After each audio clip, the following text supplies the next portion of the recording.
अस्सलाम वालेकुम। कैसे हैं सब लोग। उम्मीद करता हूँ कि सब खैरियत से होंगे। जैसा कि आप सब लोग जानते हैं कि पंजाब यूनिवर्सिटी ऑनलाइन इम्तिहानात ले रही है तमाम बच्चों के बीए बीएससी के पार्ट 2 के, और बीए बीएससी पार्ट 1 के बच्चे जो परेशान हैं उनके लिए मैंने वीडियो बना दी थी, जिसका मैं लिंक नीचे डिस्क्रिप्शन में भी दे दूँगा कि उनके एग्ज़ाम कब होंगे, किस वे में होंगे, ट्रेडिशनल होंगे या ऑनलाइन होंगे, उनका आगे एडमिशन के लिए क्या क्राइटेरिया होगा, क्या उनके साथ किया जाएगा। ये सारी मैंने वीडियो में डिटेल दी हुई थी, वो मैं नीचे डिस्क्रिप्शन में लिंक दे देता हूँ, वो आप देख लीजिए। नेक्स्ट हमारे पास क्वेश्चन ये पैदा होता है कि बच्चे ऐसे हैं जिनके पास ईमेल का लिंक नहीं आया यूनिवर्सिटी की तरफ से एग्ज़ाम देने के लिए। कुछ बच्चे ऐसे हैं जिनके पास फैसिलिटीज़ नहीं है, जिनके पास इंटरनेट नहीं है, ऐसे इलाकों में जहाँ पे इंटरनेट फैसिलिटी अवेलेबल उनके पास नहीं है या फास्ट इंटरनेट नहीं है, या कुछ बच्चे ऐसे हैं जिनके पास लैपटॉप अवेलेबल नहीं है, जिसके लिए लैपटॉप मस्ट था। जो यूनिवर्सिटी ने कहा कि SCB पे, क्योंकि सेफ़ एग्ज़ामिनेशन ब्राउज़र पे वो इम्तिहानात लिए जाने थे, तो उसके लिए मस्ट था कि आपके पास लैपटॉप लाजमी हो, क्योंकि लैपटॉप के बगैर वो चल नहीं सकता एग्ज़ामिनेशन ब्राउज़र। उसके बाद आपके पास होना चाहिए था गूगल मीट।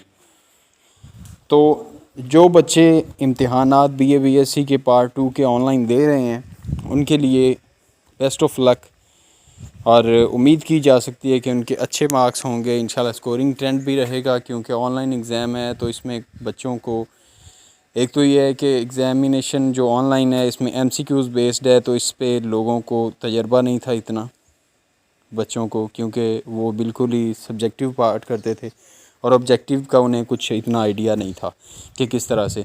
लेकिन उसके बावजूद यूनिवर्सिटी ये करेगी कि यूनिवर्सिटी बच्चों को मे भी इसमें रिलैक्स दे, बच्चों के मार्क्स अच्छे आएँ, या इसमें हमें आगे ये फैसिलिटी मिल सकती है कि आगे जाके जब रिज़ल्ट आएगा और एडमिशन होगा MA MSc का, तो उसमें बच्चों को ये फैसिलिटी अवेलेबल हो सकती है यकीनन कि उनको मेरिट कम मिले। इस बार यूनिवर्सिटी में एडमिशन का मेरिट कम हो सकता है, क्योंकि ऑनलाइन एग्ज़ाम है तो बच्चों को एक्सपीरियंस भी नहीं है, ठीक है, और एक नया तरीका था बच्चों के लिए। तो मे भी कुछ बच्चे ऐसे हों जो अपना पेपर अटैम्प्ट सही नहीं कर पा सके हों, या कुछ बच्चे ऐसे हों जो अपना पेपर अटैम्प्ट करने में उन्हें टाइम कम मिला हो, या मिसमैनेजमेंट हुई हो उनकी, तो जिस वजह से इसमें हमें बहुत सारी फ़ायदे भी मिल सकते हैं और कुछ बच्चों का नुकसान भी हुआ होगा यकीनन। और ये वीडियो है उन बच्चों के लिए जिनके BA BSc के पार्ट 2 के एग्ज़ामिनेशन ऑनलाइन एग्ज़ामिनेशन में वो अपीयर नहीं हो सके। इस वजह से नहीं हो सके कि उन्हें पता नहीं चला, तो उन्होंने अपने ईमेल एड्रेस अपडेट नहीं करवाए, या इस वजह से नहीं हो सके कि उनके पास फैकल्टी अवेलेबल नहीं है, उनके पास लैपटॉप नहीं है, या उनके पास इंटरनेट नहीं है, या उन्हें IT का कोई तजर्बा नहीं है, तो वो इम्तिहान में ऑनलाइन नहीं अपीयर हो सके। या ऐसे बच्चे जो इस वजह से ऑनलाइन इम्तिहानात में अपीयर नहीं हो सके कि उन्हें कोई तजर्बा नहीं था कि ऑनलाइन इम्तिहान कैसे देने हैं, ठीक है, या वो MCQs बेस्ड अपनी उन्होंने तैयारी नहीं की थी, उन्होंने सब्जेक्टिव बेस्ड तैयारी की थी कि हमें ऑनलाइन का कुछ आइडिया नहीं है, तो हम ये ना हो कि हमारे ऑनलाइन इम्तिहानात ख़राब हों या हमारे मार्क्स कम आएँ।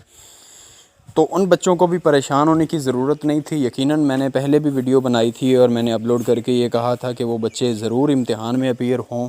जो बच्चे इस डर की वजह से नहीं जा रहे कि हमारी तैयारी ठीक नहीं होगी, या हमें ऑब्जेक्टिव टाइप पहले पेपर कभी नहीं दिए तो हमें कोई आइडिया नहीं है, तो इसलिए हमें ये ना हो कि हमारे मार्क्स कम आएँ, तो उनके लिए VC साहब ने ये ऐलान किया था उन बच्चों के लिए कि आपके ये ऑनलाइन इम्तिहानात जो हो रहे हैं ये एक ऑनलाइन असेसमेंट है, जिस बेस पे आपके आगे MA MSc के एडमिशन्स होंगे, ठीक है।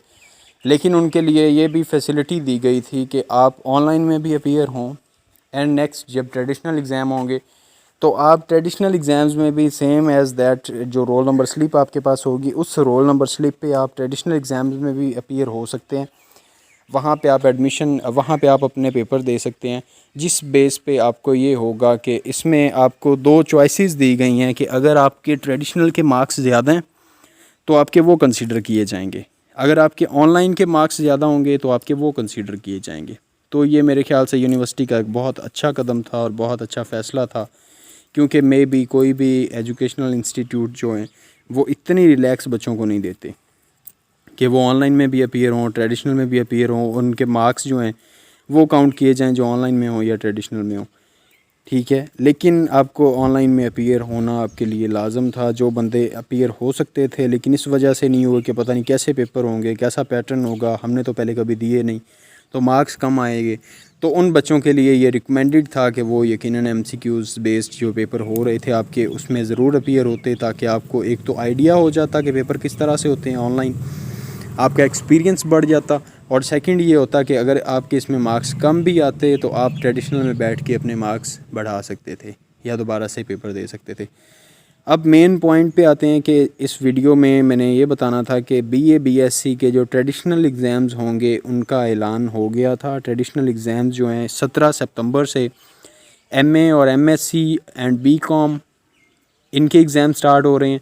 2 अक्टूबर जो हैं वो बीए बीएससी पार्ट 1 के एग्ज़ाम स्टार्ट हो रहे हैं एंड 1 दिसंबर से आपके बीए बीएससी के ट्रेडिशनल वे से एग्ज़ाम होंगे पार्ट 2 के स्टार्ट।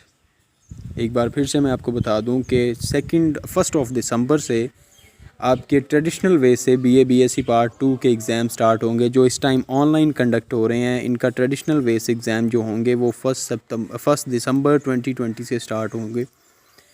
इनका रिज़ल्ट जनवरी में आएगा, इनका रिज़ल्ट फेब में आएगा, इसका भी कुछ आइडिया नहीं है।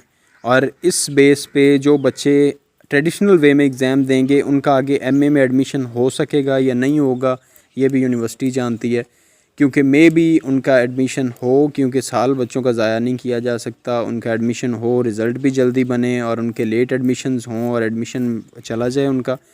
और मे भी उनका ये भी हो कि दिसंबर में जब होगा आगे फेब तक रिज़ल्ट आएगा तो उसके बाद मे भी आपके एडमिशन्स नेक्स्ट अगस्त में जब एमए एमएससी के एडमिशन ओपन होंगे तो मे भी आपका एडमिशन वहाँ तक पोस्टपोन्ड हो जाए।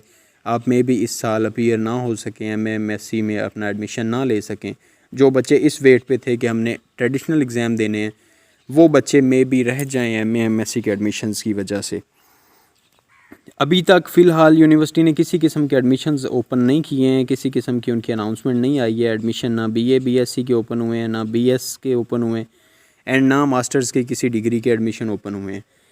लेकिन जो बच्चे इस टाइम ऑनलाइन पेपर्स में अपीयर हो रहे हैं उनके लिए 110% श्योरिटी है कि वो एमए में अपीयर हो सकेंगे, एमए का एडमिशन होगा। क्योंकि अगर ये एडमिशन सितंबर के एंड तक भी ओपन करते हैं तो सितंबर में मे भी आपका जब लास्ट एग्ज़ाम हो तो उसके 5-7 दिन बाद या 10 दिन बाद आपका रिज़ल्ट आ जाए। क्योंकि ये ऑनलाइन होगा तो आपका रिज़ल्ट साथ साथ काउंट होकर बनता रहेगा और आपका रिज़ल्ट इंशाल्लाह शो हो जाएगा। तो आप बिल्कुल अप्लाई कर सकते हैं एडमिशन्स के लिए।